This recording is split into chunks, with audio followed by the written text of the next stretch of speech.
Hello नमस्कार दोस्तों, कैसे हैं आप? उम्मीद करता हूँ ठीक होंगे। Trick I am with NL study में आपका पुनः स्वागत है दोस्तों। साथियों, पिछले वीडियो में हमने वायुदाब, पवने, कटिबंध इन सब के बारे में काफ़ी विस्तार से अच्छी तरह से समझ लिया था। फिर भी कोई कमी रह गई तो इसमें मैं दोबारा कुछ शब्द पिरो कर लाया हूँ। चलो बिना किसी देरी के हम शुरुआत करते हैं।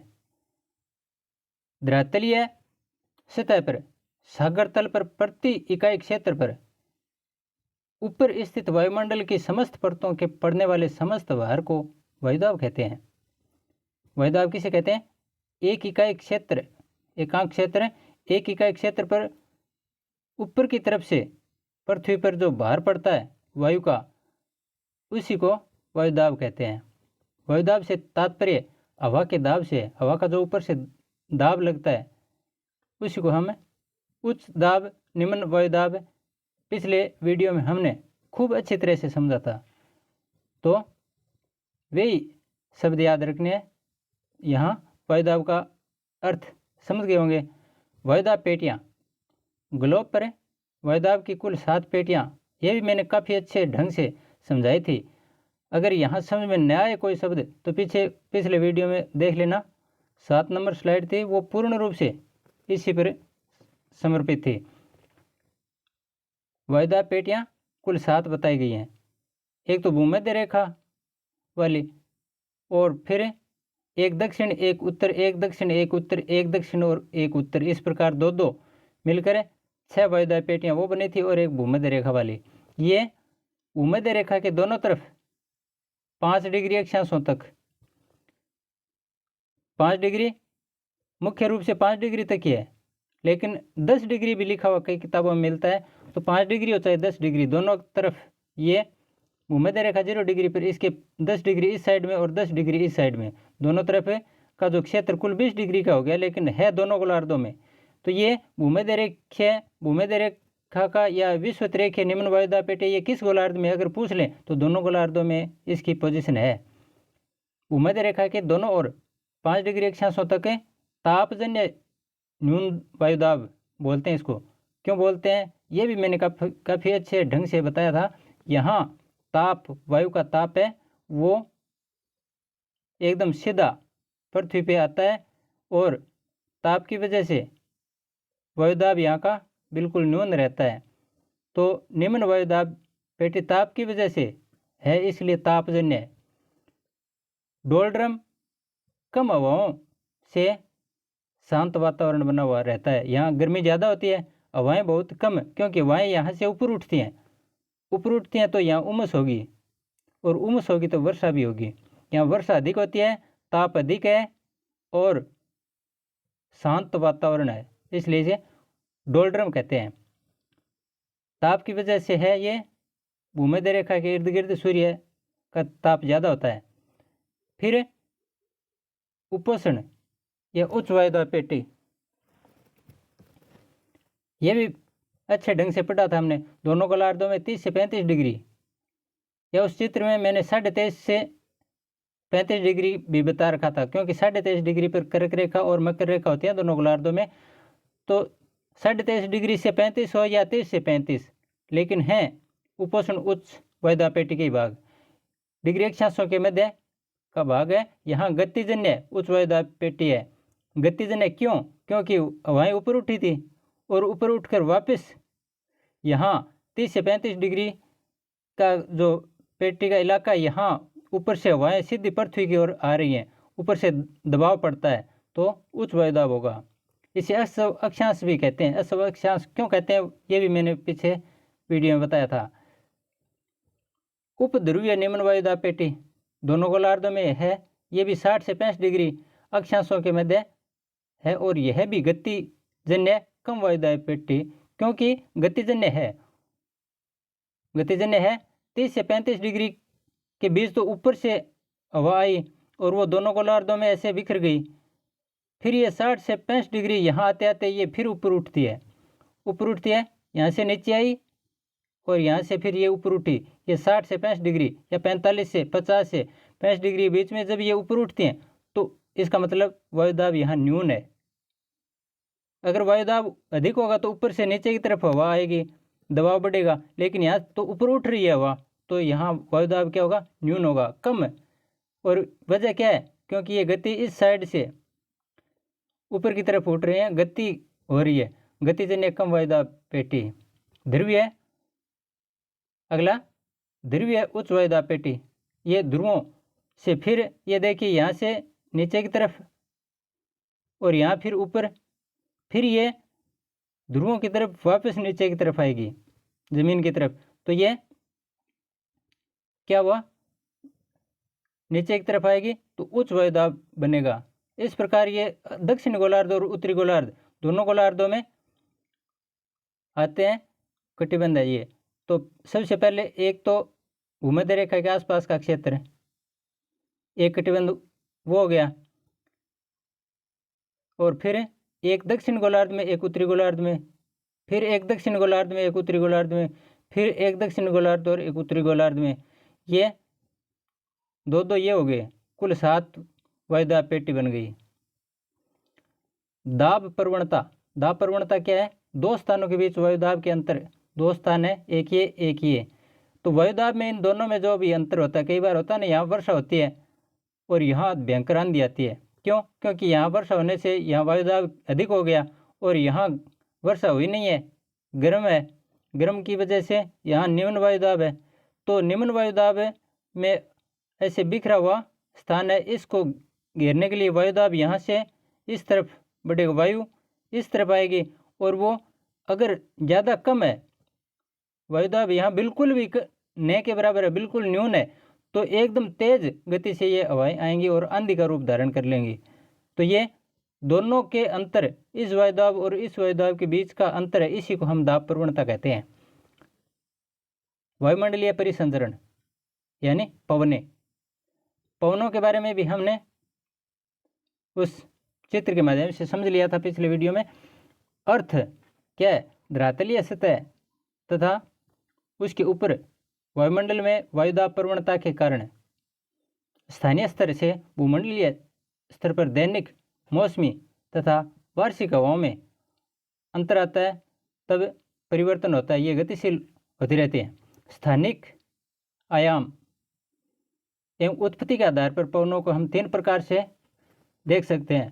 प्राथमिक पवने, जिन्हें स्थायी पवने भी कहते हैं, ये व्यापारिक पवने होते हैं, पछुआ पवने होते हैं और ध्रुवीय पवने होते हैं। पिछले ग्लोब के चित्र में हमने इन तीनों के बारे में पढ़ा था ना। जैसे भूमध्य रेखा ये है, तो भूमध्य रेखा पर तीर कैसे था, ऐसे था ना। फिर पछुआ पवनों में तीर का निशान इसके ऊपर, ये व्यापारिक पवने, फिर इसके ऊपर पछुआ पवने, यहाँ तीर का निशान इसका उल्टा हो गया। फिर ऊपरी ऊपर सबसे ऊपर ध्रुवीय पवने, यहाँ तीर का निशान इसका उल्टा हो गया। यानी व्यापारिक पवनों में और ध्रुवीय पवनों में तीर का निशान एक समान है, जबकि पछुआ पवनों में बीच में तीर का निशान है वो उल्टा है इनका। तो ये पवनों की दिशा है। व्यापारिक पवनों में, उत्तरी गोलार्ध में किस प्रकार पवनों की दिशा होती है, पछुआ पवनों की दिशा किस प्रकार होती है, ध्रुवीय पवनों की दिशा किस प्रकार होती है, ये समझ गए होंगे। वैसे इनके बारे में मैंने पिछले वीडियो काफ़ी अच्छे ढंग से बताया है, अगर हो सके तो वहाँ से और जानकारी ले लेना। वैसे इतना टाइम भी नहीं है, बस इतना बहुत है क्योंकि परीक्षा नज़दीक है। द्वितीय या सामयिक पवने, ये द्वितीय पवने भी कहलाती हैं, सामयिक पवने भी कहलाती हैं। चक्रवात, प्रतिचक्रवात या मानसूनी पवने एवं वायु राशियाँ, ये इसी के अंतर्गत आती हैं। चक्रवात में क्या होता है, सबसे पहले ये न्यून वायुदाब और इस साइड में उच्च वायुदाब होता है ना। तो उच्च वायुदाब से न्यून वायुदाब की तरफ पवने चलती है हमेशा, पवने हमेशा उच्च वायुदाब की तरफ से निम्न या न्यून वायुदाब की तरफ चलती हैं। तो ये इस साइड से आगे, अगर यहाँ निम्न वायुदाब है और यहाँ उच्च वायुदाब है, हो सकता है इस साइड भी उच्च वायुदाब हो, तब यहाँ से पवने इस साइड निम्न वायुदाब की तरफ, और एक समय ऐसा आएगा जब ये पवन इस साइड से, ये पवन इस साइड से, दोनों तरफ से आकर ये टकरा जाएंगी। ये पवने टकराएंगे तो ये इसको धकेलेगी और ये इसको धकेलेगी, दोनों के बीच में शून्य आ जाएगा, ये दोनों के बीच में स्थान शून्य रह जाएगा क्योंकि कम कोई नहीं है। फिर क्या होगा, ये धकेलने के चक्कर में ये धीरे धीरे अपनी दिशा चेंज करेंगे, इनकी दिशा चेंज होगी, फिर ये ऐसे घुमावदार चक्कर का रूप धारण कर लेंगे। ये इस साइड आ गई और ये इस साइड आ गई, तो ये चक्कर का रूप ऐसे घूमते जाएंगे। लेकिन ये घूमेंगे किस प्रकार से, ये भी एक नियम बताया है। ये पवने उत्तरी गोलार्ध में तो घड़ी, हमारी घड़ी होती है, उसके ठीक विपरीत दो गोलार्ध हैं, दक्षिण गोलार्ध और उत्तरी गोलार्ध। तो ये भूमध्य रेखा इसके उत्तरी गोलार्ध में जब इस प्रकार की पोजीशन आती है चक्रवात की, तो वो किस साइड घूमेगा, जैसे घड़ी ऐसे घूमती है तो चक्रवात हमेशा इसका उल्टा घूमेगा। चक्रवात है भूमूल्या, हम बहुत बार देखते हैं ना, भूमूल्य की घूमने की स्थिति घड़ी की उल्टी दिशा होगी, जबकि दक्षिण गोलार्ध में घड़ी जिस प्रकार घूमती है उसके ठीक उसी साइड में ये चक्रवात घूमेगा। तो इस प्रकार चक्रवात निम्न वायुदाब पर दबाव डाल रही हैं ये पवनें, जबकि प्रति चक्रवात इसका ठीक उल्टा होता है। ये निम्न वायुदाब वाला क्षेत्र था, यहाँ उच्च वायुदाब होगा, जबकि साइडों में निम्न वायुदाब होगा। तो यहाँ से पवनें दोनों तरफ जाएंगी, दोनों तरफ, चारों तरफ, जिस तरफ निम्न वायुदाब दिखेगा उस तरफ ये पवनें जाएंगे। तो इसका मतलब है यहाँ किसी प्रकार का कोई दबाव नहीं है, उच्च वायुदाब है यहाँ से पवनें दूसरी तरफ जा रही हैं। यहाँ मौसम बिल्कुल शांत, एकदम शांत होगा। अगर प्रति चक्रवात है तो वहाँ मौसम बिल्कुल शांत होगा, किसी प्रकार की कोई हलचल नहीं है और न कोई बारिश के आसार हैं। बारिश के आसार, बरसात के आसार कब होंगे, जब निम्न वायुदाब बनेगा। और चलो इसके बाद में स्थानीय पवनें, एक तो हो गई प्राथमिक या स्थायी पवनें, दूसरी द्वितीयक या सामयिक पवनें, तीसरी स्थानीय पवनें। हर क्षेत्र में पवनों को अलग अलग नामों से जाना जाता है। जैसे हमारे राजस्थान में, भारत के राजस्थान वाले इलाके में जो थार का मरुस्थल है, यहाँ गर्मियों में आंधियाँ चलती हैं, बहुत तेज गर्म हवाएं, उनको लू कहते हैं ना। ठीक इसी प्रकार अलग अलग क्षेत्रों में गर्म हवाओं को, ठंडी हवाओं को अपने क्षेत्रीय नामों से जाना जाता है। तो हरमट्टन, चिनूक, सांताना, इसी प्रकार के हवाओं के ये स्थानीय पवनों के नाम है। व्यापारिक पवनें काफ़ी पढ़ चुके हैं इनके बारे में। दोनों गोलार्धों में उपोष्ण उच्च से विषुवत रेखीय न्यून की ओर चलने वाली हवाएं। फेरल के नियमानुसार उत्तरी गोलार्ध में इनकी दिशा उत्तर पूर्व से दक्षिण पश्चिम की ओर, ये बता रखा है मैंने, उत्तर पूर्व से दक्षिण पश्चिम, बस यही फेरल का नियम है। भूमध्य रेखा की तरफ मुँह करके खड़े हो जाओ उत्तरी गोलार्ध में, तो पीछे से बाएं तरफ से आएगी हवा और दाएं तरफ चली जाएगी। और दक्षिण गोलार्ध में खड़े हो जाओ भूमध्य रेखा की तरफ मुँह करके, तो इस तरफ से आएगी ये भूमध्य रेखा। आप यहाँ खड़े हो भूमध्य रेखा की तरफ मुँह करके, तो आपके इस साइड से दाएं तरफ से आएगी और पवन बाएं तरफ चली जाएगी, इस प्रकार से। तो ये फेरल का नियम है। दक्षिण पूर्व व्यापारिक पवनें 30 से 60 डिग्री दक्षिण अक्षांशों के मध्य बहती हैं। 30 से 60 डिग्री के मध्य दक्षिण पूर्वी व्यापारिक पवनें बहती हैं। इसके बाद में स्थायी पवनें, पछुआ पवनें उपोष्ण उच्च से उपध्रुवीय निम्न वायुदाब की ओर बढ़ती हैं। गरजता 40, भयंकर 50, चीखता 60, ये नाम मैंने आपको पहले भी बताए थे। 40 डिग्री दक्षिणी अक्षांश पर, उत्तरी अक्षांश में इनका प्रभाव नहीं होता है। क्यों? क्योंकि उत्तरी अक्षांश में हाँ ये प्रभाव होता है, लेकिन ये गरजता 40, भयंकर 50 इनकी कह रहा हूँ मैं, चीखता 60, ये विशाल जल भंडार, प्रशांत महासागर, अटलांटिक महासागर, हिंद महासागर, ये पूरा इलाका जल से भरा हुआ। और यहाँ जब किसी प्रकार की कोई रुकावट नहीं होती है तब हवाएं अगर कहीं से शुरू हो गई तो वो आगे से आगे बढ़ते जाते हैं, आगे से आगे ऐसे बढ़ते जाते हैं और ऊंचे ऊंचे ऐसे या भयंकर रूप धारण कर लेते हैं, विकराल रूप, ऊंची ऊंची लहरें उठती हैं। तो ये अपने आप ही तेज गति पकड़ जाते हैं। तो जब ये 35 से आगे बढ़ते हैं, 40 डिग्री पर आते हैं तो गर्जना शुरू कर देते हैं, और 40 से फिर आगे जाते हैं 50 डिग्री के लगभग, तब ये और भयंकर रूप से तबाही मचानी शुरू कर देते हैं। और फिर 60 डिग्री तक जाते जाते तो एकदम विकराल रूप धारण कर दिया, चीखना शुरू कर देते हैं, ये जैसे कोई चीखता हुआ आ रहा है। इतनी खतरनाक विकराल रूप धारण किए हुए 60 डिग्री पर पहुंचते हैं। तो चीखता 60, भयंकर 50, गरजता 40, इन पछुआ पवनों को ही कहते हैं, दक्षिणी गोलार्ध में कहते हैं, उत्तरी गोलार्ध में नहीं कहते हैं। हाँ, उत्तरी गोलार्ध में पछुआ पवनों की वजह से यहाँ मौसम जरूर प्रभावित होता है।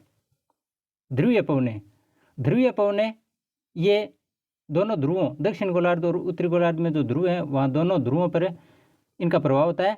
ध्रुवीय उच्च वायुदाब से उपध्रुवीय निम्न वायुदाब की ओर चलती हैं।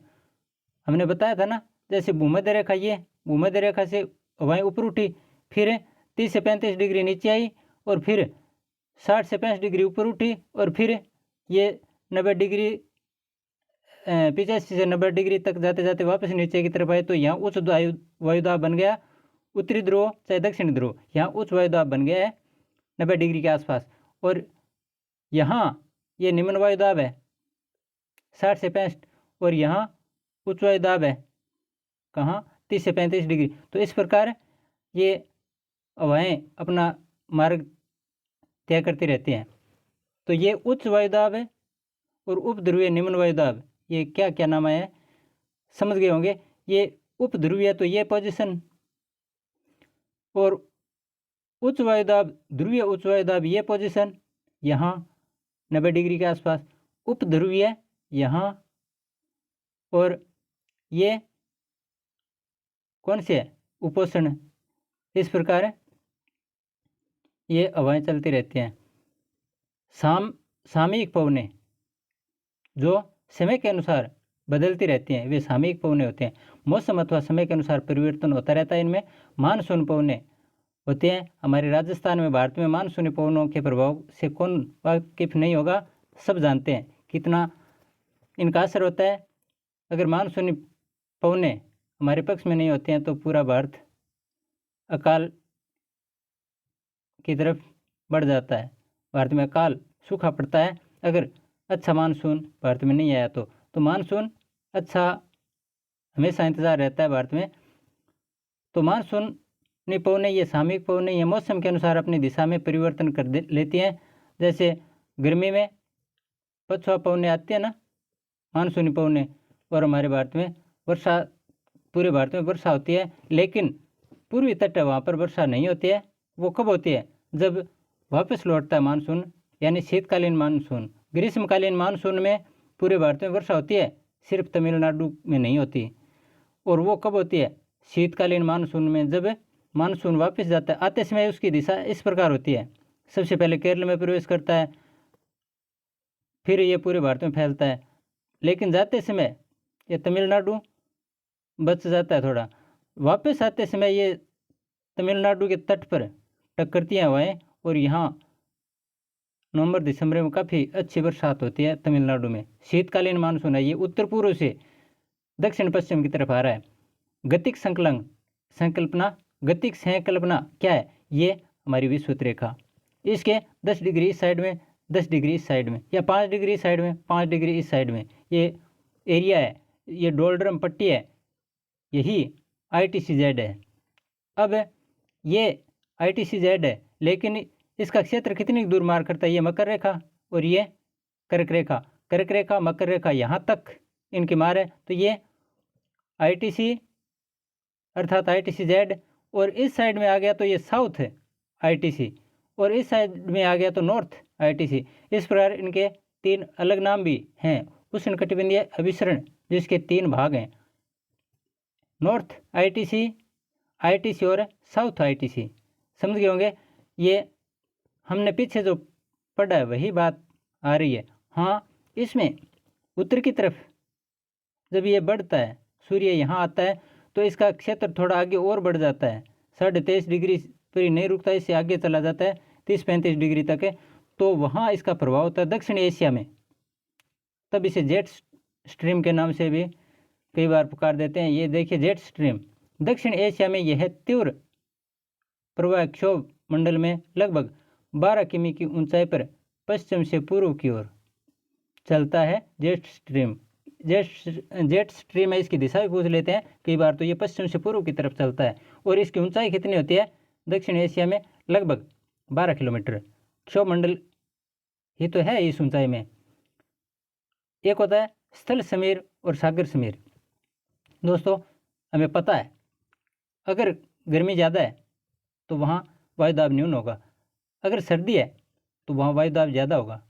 अब दो स्थान, एक जगह ये गर्म है और ये ठंडा है, तो ठंडे स्थान की ओर से हवाएं गर्म स्थान की तरफ जाएंगी, तो बस वही सूत्र इसमें लगता है। स्थल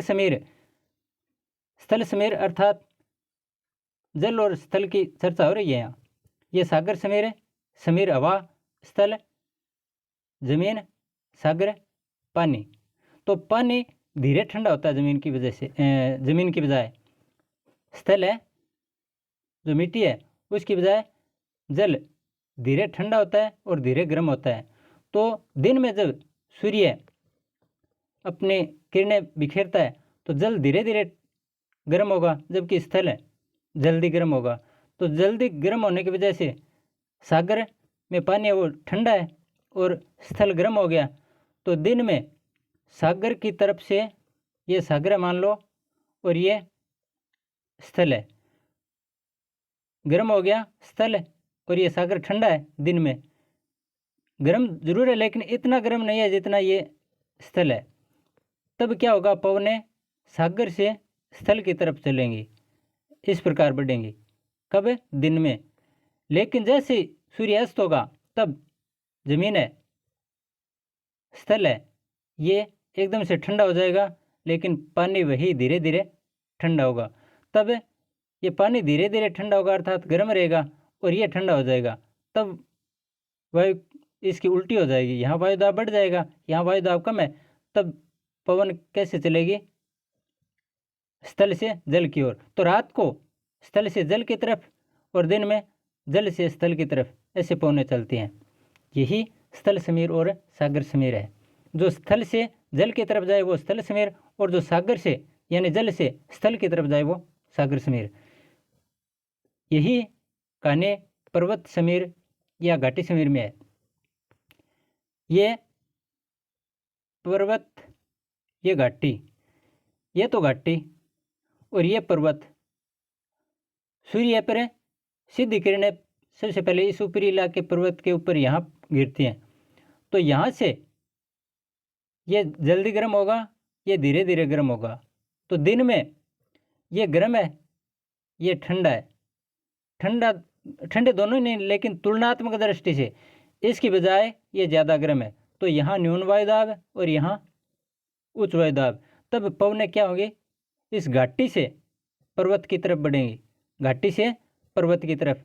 और जैसे सूर्यास्त हो गया, रात हो गई, तब ये ऊपर का इलाका ये ठंडा हो गया, लेकिन ये घाटी वाला अंदर का हिस्सा है, ये नीचे का ये गर्म रहेगा। ये तो ठंडा हो गया लेकिन ये गर्म है, अर्थात यहाँ न्यून वायुदाब है, यहाँ उच्च वायुदाब है। तो पवनें पर्वत से घाटी की तरफ। तो रात में पवनें पर्वत से घाटी की तरफ, इसे पर्वत समीर कहेंगे। और जब दिन में पवनें बहती हैं घाटी से पर्वत की तरफ, तो इसे घाटी समीर कहते हैं। तो घाटी समीर, पर्वत समीर, स्थल समीर, सागर समीर का कॉन्सेप्ट शायद आप अच्छे तरीके से समझ गए होंगे। चलो अब स्थानीय पवनों की तरफ से हम कुछ क्वेश्चन लेते हैं। स्थानीय पवनें, जिन्हें क्षेत्रवार अलग अलग नामों से जाना जाता है, वे स्थानीय पवनें, जैसे हमारे लू। तो इन पवनों को अलग अलग क्षेत्रों में अलग अलग नामों से जाना जाता है। गर्म पवनें, ज़्यादा गहराई में नहीं जाना हमें, सिर्फ ऐसे पूछते हैं पेपरों में कि गर्म पवन कौन से है निम्न में से, ठंडी पवन कौन सी है, या ये पवन किस देश में चलती है, या ये पवन कहाँ क्या किस नाम से पुकारी जाती है। तो गर्म पवनें चिनूक यूएसए में, फोन आल्प्स पर्वत श्रेणी में, सिर्फ याद रख लो चिनूक यूएसए अर्थात संयुक्त राज्य अमेरिका, फोन आल्प्स पर्वत श्रेणी है वहाँ, और शिमूम कहाँ, सहारा व अरब मरुस्थल में। खमसिन मिस्र में, हरमटन सहारा में, शिराको अफ्रीका, सिसिली और इटली के इलाकों में, ब्रिकफील्डर ऑस्ट्रेलिया में, डॉक्टर विंड या डॉक्टर हवा, विंड का अर्थ होता है हवा, ये गिनी तट पर, सांता आना यूएसए में अर्थात संयुक्त राज्य अमेरिका में, हबूब सूडान में, नॉर्वेस्टर न्यूजीलैंड में, ब्लैक रोलर उत्तरी अमेरिकी मैदान में आदि। ये सारी की सारी गर्म हवाएं हैं दोस्तों। ठंडी स्थानीय पवने और उनका नाम, तो मिस्ट्रेल फ्रांस में, फ्रांस और रोन घाटी में मिस्ट्रेल, ये मिस्ट ठंडे हैं। बोरा, बोरा भी ठंडा है लेकिन एड्रियाटिक सागर में है। ठंडा बोरा कहाँ है? एड्रियाटिक सागर में, तो बोरा ठंडी पवन है। बुरान रूस और मध्य एशिया का इलाका है वो बुरान।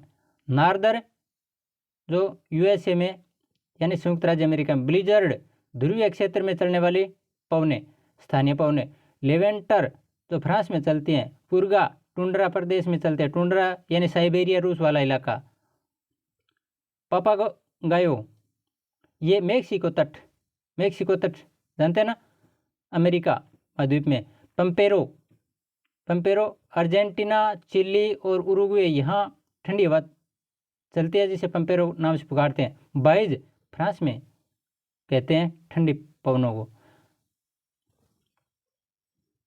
चक्रवात है, प्रतिचक्रवात, वैसे तो हम इसके बारे में थोड़ा पीछे जान चुके हैं। चक्रवात है निम्न वायुदाब है जिस पर चारों तरफ से हवाएं आक्रमण करती हैं, ऐसे आती हैं, तो ये एक दूसरे से टकरा कर एक दूसरे को धकेलने की कोशिश करते हैं। इसी धकेलने की कोशिश में अगर एक की दिशा ऐसे थोड़ी सी चेंज होगी तो दूसरी की चेंज होगी, तीसरी की चेंज होगी, ऐसे ये घुमावदार चक्र बन जाता है, यही चक्रवात है। और प्रति चक्रवात में ये बीच में वायुदाब ज़्यादा है, प्रति चक्रवात में बीच में वायुदाब ज़्यादा होता है, जबकि चक्रवात में बीच में वायुदाब शून्य होता है, न्यून होता है, बहुत कम होता है।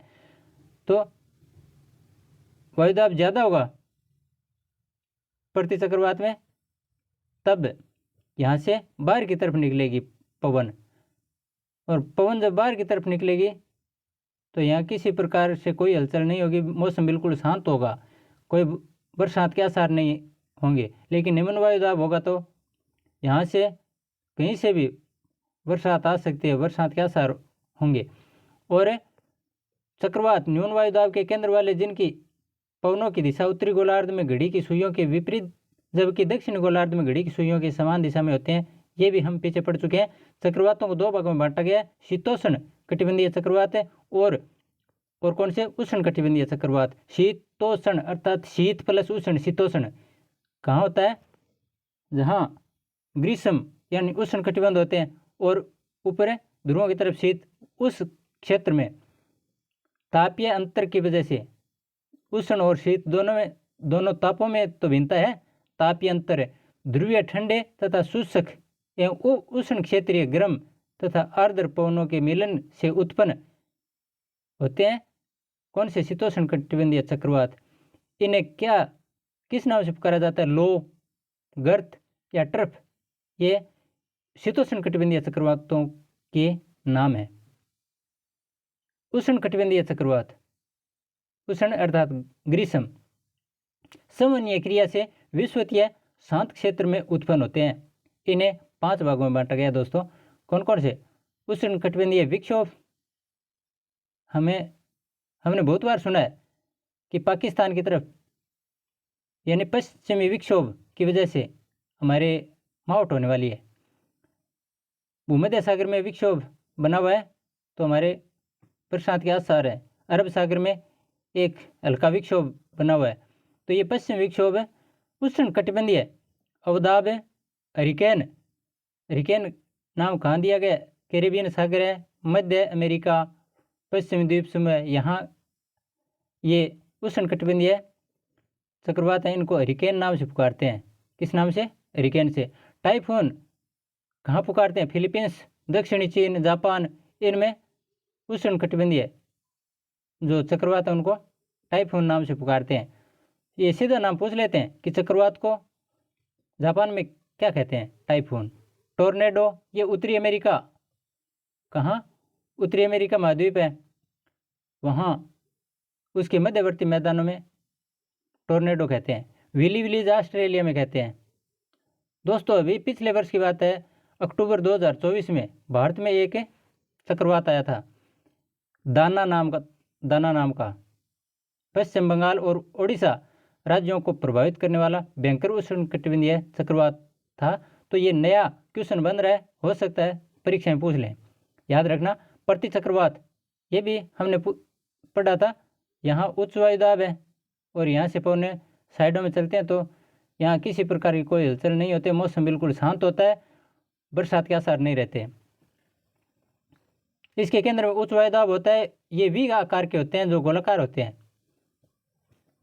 इन्हें 3 भागों में बांट सकते हैं। शीतल आर्कटिक क्षेत्र अर्थात आर्कटिक महासागर के आसपास उष्ण दक्षिणी, एक तो शीतल आर्कटिक क्षेत्र, दूसरा उष्ण दक्षिण पूर्वी यूएसए व पश्चिम यूरोप में ये उष्ण प्रतिचक्रवात है। एक अवरोधी प्रतिचक्रवात है जो उत्तर पश्चिम यूरोप, अटलांटिक महासागर एवं प्रशांत महासागर आदि क्षेत्रों में है। महासागरीय परिसंचरण, ये तो वायुमंडलीय परिसंचरण था। एक होता है महासागरीय परिसंचरण अर्थात धाराएं। इन धाराओं से भी बहुत बार प्रश्न पूछते हैं। समुद्र में किस प्रकार की हलचल होती है, उनसे संबंधित है ये परिसंचरण। पृथ्वी के लगभग 71% भाग पर यानी 70.2% भी कई बार लिखा हुआ मिलता है, तो 70-71% भाग पर जल है। इसी कारण इसे जलीय ग्रह भी कहते हैं पृथ्वी को, क्योंकि बहुत अधिक मात्रा में जल है। पृथ्वी के महासागरीय भाग को 4 महासागरों में बांटा गया है। शुरू में चर्चा की थी ना हमने, अंटार्कटिका महाद्वीप है, वहाँ अंटार्कटिका महासागर भी बोलते हैं, लेकिन वो अप्राप्त अभी तक प्राप्त नहीं हो सका है, तो वो ऐसे ही एक बार काल्पनिक। ये मुख्य रूप से 4 महासागर हैं। प्रशांत महासागर जो सबसे बड़ा है, विशाल गर्त, इसी में अटलांटिक महासागर, हिंद महासागर और आर्कटिक महासागर। सबसे ज़्यादा व्यापार अटलांटिक महासागर से होता है और सबसे ज़्यादा विशाल गर्त कहाँ है? गड्ढे प्रशांत महासागर में। ज्वालामुखी सबसे ज़्यादा प्रशांत महासागर में आते हैं। हिंद महासागर हमारे भारत के दक्षिण भाग में, आर्कटिक महासागर उत्तरी महाद्वीप है, उत्तरी गोलार्ध है, वहाँ सर्वाधिक लवणता तुर्की की वान झील है, वहाँ 330 प्रति हजार, यानी 1000 लीटर में 330 लीटर नमक की मात्रा पाई जाती है। सबसे ज़्यादा खारी है वान झील, किस देश में है? तुर्की में। और दूसरे स्थान पर है मृत सागर झील जो 238 प्रति हजार अर्थात 1000 लीटर के पीछे 238 लीटर नमक, किलो नमक ऐसे समझ लो। तो ये सर्वाधिक लवणता वाले 2 स्थान, ये प्रश्न पूछा गया है रीट में। ईजन के अनुसार महासागर के अंदर की भू आकृतियों का वर्गीकरण किस प्रकार किया गया है? ईजन ने किया है। एक तो महाद्वीपीय मगन तट, एक महाद्वीपीय मगन ढाल, एक महासागरीय मैदान, एक होता है गर्त। गर्त का मतलब होता है गड्ढा, तट का मतलब होता है जैसे ये समुद्र है। एक बार सीधा हम देखते हैं, ये समुद्र की सतह, यहाँ ऊपर महाद्वीप है, महाद्वीप अर्थात है स्थल है, यहाँ से ये तट आ गया, फिर ऐसे समुद्र के अंदर चले गए और इस प्रकार की पोजीशन होती है समुद्र में भी। तो ये ऊपर का इलाका महाद्वीपीय भाग आ गया। फिर जब ये समुद्र और ये महाद्वीप दोनों एक दूसरे से टक्करते हैं, यहाँ का इलाका ये तट है, इससे बोलते हैं मगन तट। क्या? मगन तट। फिर समुद्र में ये ढाल है एकदम से, ये ढाल, इसको बोलते हैं मगन ढाल। फिर देखो ये सीधा मैदान आ गया, समतल जो ऊपर सतह, इसी प्रकार की सतह यहाँ आ गई, इसको बोलते हैं मैदान। क्या? सागरीय मैदान। फिर यहाँ गड्ढे जैसी आकृति आ गई है, तो ये गड्ढे हैं, ये बहुत नीचे तक चले जाते हैं कई बार। तो ये गड्ढे बहुत बड़े बड़े गड्ढे पाए जाते हैं, सबसे ज़्यादा जैसे मेरियाना ट्रेंच है प्रशांत महासागर में, तो ये गड्ढे गर्त कहलाते हैं। इस प्रकार ये 4 भाग बताएं किसने, इजन ने। एक तो मगन तट, एक मगन ढाल, एक सागरीय मैदान और एक गर्त। उम्मीद करता हूँ आप समझ गए होंगे। प्रमुख गर्त कौन कौन से, मेरियाना ट्रेंच जो प्रशांत महासागर में है, प्यूर्टो रिको अटलांटिक महासागर में, सुंडा पर्वत हिंद महासागर में, ये सुंडा पर्वत बहुत बार पूछा गया है, हिंद महासागर में है। यूरेशियन बेसिन ये आर्कटिक महासागर में। चारों महासागरों के 4 गर्त मैंने लिखवा दिए हैं। अटलांटिक महासागर में संसार के प्रमुख मत्स्य उत्पादन केंद्र कहाँ, ग्रांड बैंक, जॉर्ज बैंक, पिंजरे बैंक, अन्य भी हैं, लेकिन ये प्रमुख उत्पादक कई बार सीधा पूछ ले ग्रांड बैंक किससे संबंधित है, तो ये मत्स्य उत्पादन केंद्र है, अटलांटिक महासागर में। महासागरीय जलधाराएं, जलधाराएं जो एक निश्चित दिशा में बहुत अधिक दूरी तय करके महासागरीय जल की एक विशाल जल राशि के प्रभाव को महासागरीय जलधारा कहते हैं। विशाल जलधारा, अभी चीखता साठा गरजता चालीसा वो पढ़ा था ना हमने, तो वो जलधारा एक विशाल जल राशि ही थी। तो ये महासागरीय जलधाराएं कई ठंडी कई गर्म, ये बहुत दूरी तक चली जाती हैं।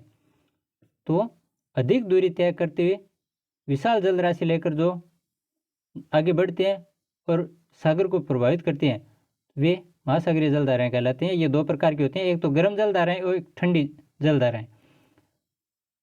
प्रशांत महासागर की प्रमुख जलधाराएं, इनके बारे में थोड़ा जानकारी अर्जित कर लेते हैं। उत्तरी विश्वतीय जलधारा, क्यूरोसिवो की जलधारा, ये गर्म जलधाराएं हैं दोनों। क्यूरोसिवो की जलधारा गर्म, कैलिफोर्निया की जलधारा ठंडी, कोलंबिया या अलास्का की जलधारा ये सारी की सारी प्रशांत महासागर की हैं। ओयासिवो की जलधारा ठंडी जलधारा भी यही है। ओखोटस्क या क्यूराइल की जलधारा ये ठंडी है। पेरू की धारा ठंडी है। प्रतिविश्वतीय धारा, मैंने ये ब्रैकेट में कोष्टक में ठंडी गर्म लिखा है, तो ये साथ में याद कर लेना। कई बार इन धाराओं के बारे में ऐसा पूछ लेते हैं कि ये गर्म है या ठंडी है। जैसे क्यूरोसिवो की धारा ठंडी है या गर्म है किस महासागर में, प्रशांत महासागर में। कैलिफोर्निया की धारा ठंडी है या गर्म, ठंडी है, किस महासागर में, प्रशांत महासागर में।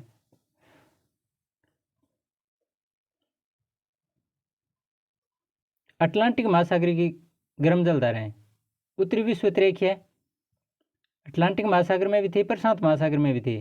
चिंता नहीं करें, क्योंकि पृथ्वी गोल है, यहाँ प्रशांत है तो अटलांटिक भी इसके पास में ही है, तो प्रशांत और अटलांटिक के ऊपर मिले हुए हैं। तो उत्तरी विश्वरेखीय धारा ये अटलांटिक महासागर में भी है। गल्फ स्ट्रीम, फ्लोरिडा, दक्षिण विश्वरेखीय, ब्राज़ील, गिनी, इरमिंजर, ये सारी की सारी गर्म जलधाराएं हैं अटलांटिक महासागर में, और साथ में गर्म भी है। उत्तरी विश्वरेखीय उसमें भी आई थी ना, प्रशांत महासागर में गर्म थी, यहाँ भी गर्म है। गल्फ स्ट्रीम गर्म है, फ्लोरिडा गर्म है, दक्षिण विश्वरेखीय गर्म है, ब्राज़ील गर्म है, गिनी गर्म है, और इरमिंजर ये भी गर्म जलधारा है। इरमिंजर। अटलांटिक महासागर की ठंडी जलधाराएं कौन कौन सी हैं? लेब्राडोर, बेंगुएला, कनारी, पूर्वी ग्रीनलैंड, अंटार्कटिका, फॉकलैंड आदि ठंडी जलधाराएं हैं। हिंद महासागरीय जलधाराएं गर्म कौन सी हैं? दक्षिण विश्वरेखीय, मोजाम्बिक, अंगुलहास, और जबकि पश्चिम ऑस्ट्रेलिया की जलधारा ठंडी जलधारा है। हिंद महासागरीय कौन कौन से बताए? मैंने 3 बताए, दक्षिण विश्वरेखीय, मोजाम्बिक और अंगुलहास, ये गर्म जलधाराएं हैं। पश्चिम ऑस्ट्रेलिया की धारा ये ठंडी है। अल निनो कैसी जलधारा है? एक गर्म जलधारा है जो पेरू तट के निकट है तथा भारतीय मानसून पर नकारात्मक प्रभाव डालती है। अल निनो का प्रभाव हमारे मानसून पर बहुत अधिक प्रभाव डालता है। अगर ये अल निनो सक्रिय हो गया तो भारतीय मानसून न्यून पड़ जाएगा।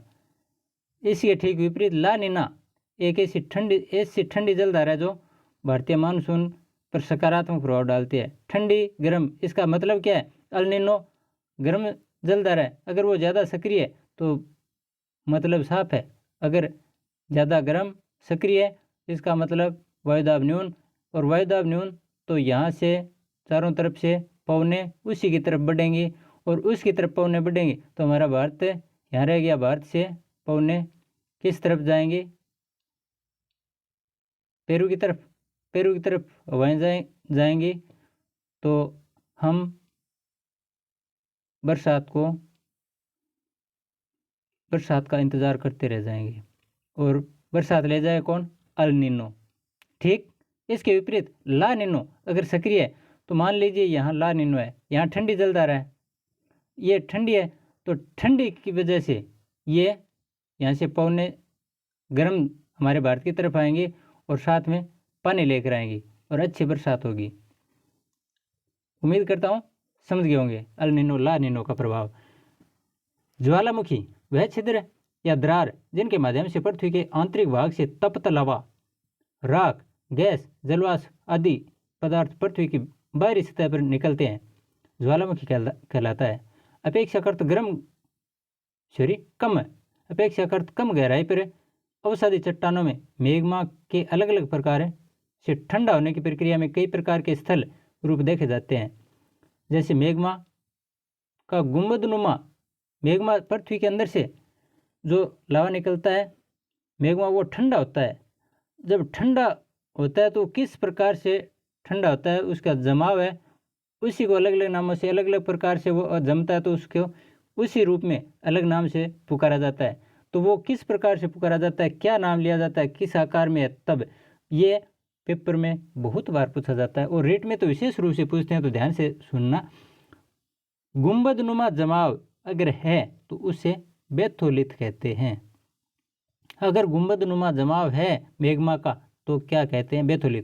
अगर उत्तम ढाल वाला जमाव है तो उसको लेकोलिथ कहते हैं। और अवतल बेसिन में लावा अगर जमाव लिए हुए है तो उसे लेपोलिथ है। ये लेकोलिथ है, ये लेपोलिथ है।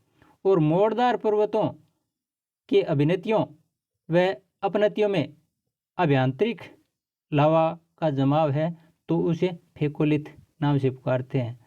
ये मोड़दार फेकोलिथ और अवतल लेपोलिथ, उत्तम ढाल लेकोलिथ, ऐसे याद कर लो। गुंबद